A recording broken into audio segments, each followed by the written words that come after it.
Curso de Matemática do Ensino Médio com carga horária de 30 horas para o fortalecimento do IDEB estadual, Índice de Desenvolvimento da Educação Básica. Sou o professor Reinaldo. Esta é a nossa nona aula e estudaremos o gráfico da função do segundo grau. Agora vamos estudar a concavidade da parábola, a concavidade da função do segundo grau. A concavidade da parábola é dada por esse azinho aqui, ó. A gente analisa esse azinho. Se esse azinho for maior que zero, a concavidade da parábola vai estar voltada para cima.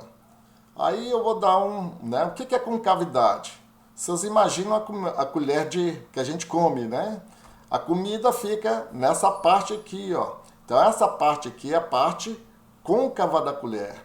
E essa parte de fora da colher é a parte convexa. Então a parte côncava é aquela que a gente pega a comida. Então quando o nosso A aqui da equação da função do segundo grau for maior do que zero, a nossa concavidade vai estar voltada para cima. Já quando esse Azinho aqui é menor que zero, a concavidade da parábola, que seria essa parte aqui, vai estar voltada para baixo, ok? Vamos ver o que representa o termo independente da função do segundo grau. Temos aqui a função do segundo grau. O nosso termo independente é esse Czinho, né, que é uma constante, né? Então, nota que nós temos o gráfico aqui, ó. Então, gente, o termo independente, esse Czinho, significa nada mais do que aqui é o valor de y onde o gráfico toca no eixo y, né? Então, aqui teremos nesse pontozinho aqui como as coordenadas 0 para x e c para y, né? Então, nosso termo independente nada mais é, né, onde o gráfico corta o eixo y, seria o valor de y, ok? Vamos ver agora os gráficos da função do segundo grau. Quais são os tipos de gráfico? Vamos ter três casos, tá? Sendo que para cada um dos três casos, nós vamos ter dois tipos de gráfico. Um para concavidade positiva e outro para concavidade negativa. Esse primeiro caso aqui, ó, nós temos o discriminante maior do que zero. Nesse caso, nós vamos ter duas raízes reais e distintas. Né? Porque a gente, né, na fórmula de Bhaskara, né, o delta fica dentro da raiz e como o delta é maior que zero, a gente vai encontrar, nesse caso aqui, duas raízes reais e distintas. Vamos fazer duas considerações, né? Se o A for maior que zero, né, o Azinho aqui, ó, for maior, nós vimos que a concavidade está voltada para cima, né? Concavidade voltar para cima. Como nós temos duas raízes reais distintas, nós temos que x1 e x2. Já para esse outro caso aqui, nosso A é menor do que zero. Como o discriminante é maior que zero, teremos duas raízes reais distintas, aqui ó, x1 e x2. Só que agora o gráfico vai estar voltado com a concavidade para baixo, porque nosso Azinho é menor do que zero. Então, quando o delta for maior que zero, né, e o A for maior que zero, teremos esse gráfico dessa forma, com duas raízes, x1 e x2. Aqui é aquele pontinho C nosso, né, que é a variável independente cortando o eixo y. E se o delta ainda, o discriminante for maior que zero, nós teremos ainda duas raízes iguais e distintas, mas se o A for menor que zero, a concavidade vai estar voltada para baixo. E aqui onde o gráfico corta o eixo y, nós temos nossa variável independente. Vamos ao segundo caso, quando o delta é igual a zero. Quando o delta é igual a zero, o nosso x1 vai ser igual a x2. Então teremos duas raízes, né? A raiz x1 e teremos a raiz x2, só que elas são iguais, né? Então, temos aquelas duas condições, né? Se a concavidade estiver voltada para cima, esse caso aqui, o nosso Azinho aqui vai ser maior do que zero. Se ela estiver voltada para baixo, nosso Azinho aqui vai ser menor do que zero. Nota que nossas raízes está aqui, ó, onde toca o eixo x, né? O nosso valor y aqui nesse ponto aqui é 0. Então aqui nós temos duas raízes, a x1 e a x2, só que elas são iguais. Da mesma forma, né, nessa outra aqui, ó, nós temos, né, nossa raiz, né, que vai ser aqui, o x1 vai ser igual a x2, né, o ponto onde toca o eixo x, onde o valor da função é 0, ok? Terceiro caso, o discriminante é menor do que 0. Aí, gente, não vai existir raiz, né? Porque notem que na fórmula de Bhaskara nós temos raiz quadrada de delta. Se o delta é menor que 0, nós vimos que raiz quadrada de número negativo não existe. Então não vai ter valores de x, né, para que dê solução para essa igualdade. Então nosso gráfico vai ter essas duas aparências, né? Sendo que essa aqui, ó, não tocou x, tá vendo? O eixo x não tocou, porque não existe raiz para essa função de segundo grau. A função de segundo grau existe, porém não existe raiz. E ela aqui, a concavidade está voltada para cima, então nosso Azinho é maior do que 0. E ela aqui, nota que também não tem raiz, não tocou o eixo x, só que a concavidade aqui está voltada para baixo, né? Para esses dois casos aqui, né? O nosso delta é menor do que 0, né? Não toca o eixo x, ok? Vamos resolver alguns exercícios, né? Esse primeiro, determine K pertencente aos reais para que a parábola cuja função é y igual a essa expressão vx ao quadrado mais 2x menos 1 tenha concavidade voltada para cima. Bom, a gente verificando aqui, gente, nós temos aqui uma função de segundo grau, né?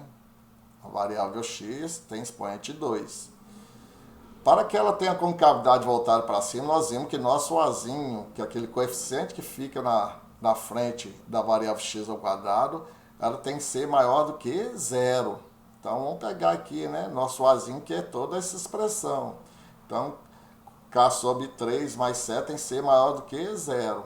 Resolvendo para cá, o 7 está positivo e negativo, o 3 está dividindo, vai para o outro lado multiplicando. K tem que ser maior que menos 7 vezes 3, K tem que ser maior que menos 21.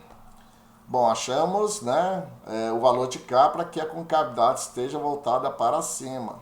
Agora, a letra B está pedindo, né, para essa função de segundo grau que a concavidade esteja voltada para baixo. Então, agora é o oposto, né? Nosso Azinho aqui, ó, representado por K sobre 3 mais 7, tem que ser menor do que 0. Então, a gente resolve também e vamos achar que o K tem que ser menor que menos 21.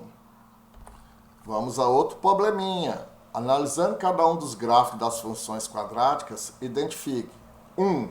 O sinal do discriminante. 2. As raízes da função. 3. O valor do termo independente. Então, vamos começar por esse gráfico A aqui. Ele está pedindo o sinal do discriminante. Bom, gente, note que aqui a gente tem duas raízes, né? Raiz 0 aqui e tem raiz 4 aqui. Então, são duas raízes iguais e distintas. Então, o nosso discriminante aí, para ter duas raízes iguais e distintas, nosso discriminante tem que ser maior do que 0. Ok? As raízes da função. Notem que as raízes da função são os valores de x que fazem a raiz igual a 0, né? Nesse pontinho aqui nós temos raiz, o valor de y é 0. Aqui nós temos outro valor de x, que é a raiz também, onde o y também vale, o valor da função é 0. As raízes dessa função, então, é 0 e 4. O valor do termo independente. Sabemos que o termo independente é o Czinho, né, da equação de segundo grau, e é onde corta o eixo y. Aqui, ó, a função está cortando o eixo y nesse ponto aqui, justamente na origem do sistema. Então, nós temos na origem do sistema esse ponto aqui, 0 para x e 0 para y. Como o nosso termo independente é o valor de y, né, onde corta o eixo y, o nosso valor dele é igual a 0, ok?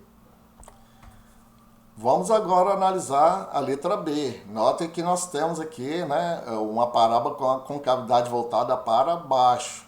Ela não toca o eixo x. Se ela não toca o eixo x, ela não possui raízes reais, né? Não existe valor de x que faça com que a função seja igual a zero.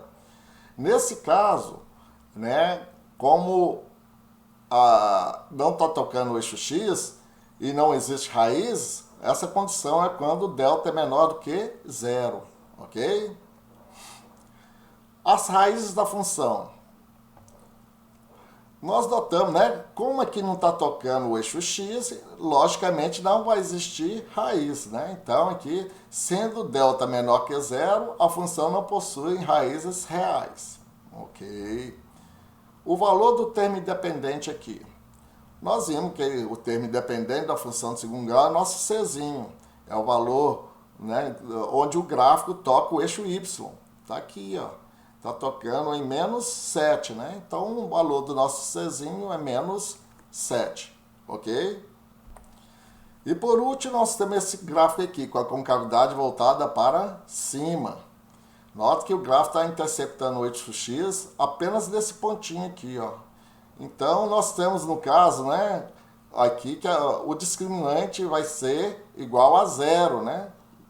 Lembrem que quando o discriminante é igual a zero, a gente vai ter duas raízes iguais.